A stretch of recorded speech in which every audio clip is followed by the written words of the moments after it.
Okay, so this is for my Back to Basics series for members only.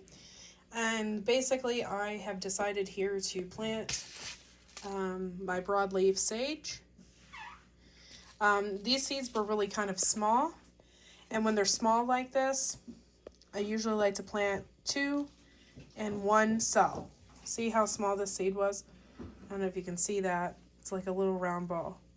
So what I'm going to do is I'm going to place 1 on this end and 1 on this end.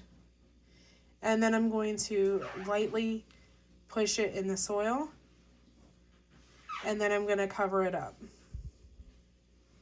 And I'm going to do that for each one all the way down. Here is a little seed here.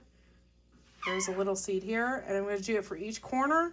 And then I'm going to cover it up. That's for this one and this one. And I'm going to cover that up. Now you don't need to put a lot of pressure on these. You don't really need to bury them very deep because these are small seeds. Now if you're planting a bigger seeds, I know I planted nasturtium and you could really poke those in probably about a 1/2 inch under the soil and it would be okay. They would still pop up. They're a bigger seed, they're rounder. These are small. You just kind of want to make sure they go in under the surface. You don't want to drive them in all the way. So that is how I plant my sage. Now you can take this technique and you can use it for any seeds that are smaller. Now for instance, if I'm using beans and whatnot, you want to basically plant it the length of the bean. You don't want to just give it a go and bury it in there. You just bury it the length of the bean, depending on how big the seeds are. Now some sunflower seeds and stuff require like 1/4 inch. And that's because the seeds and stuff are bigger. But when it's small like this, you just barely push it in the soil and then it's good to go.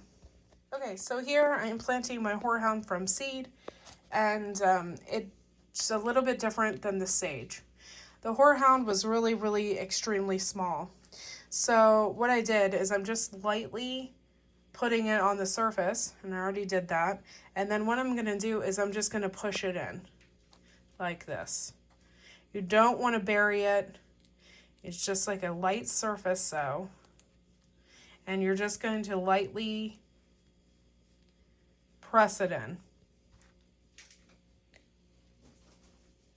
The seeds were super small, and this goes for like seeds like lettuce and stuff like that are just, you have so many of them.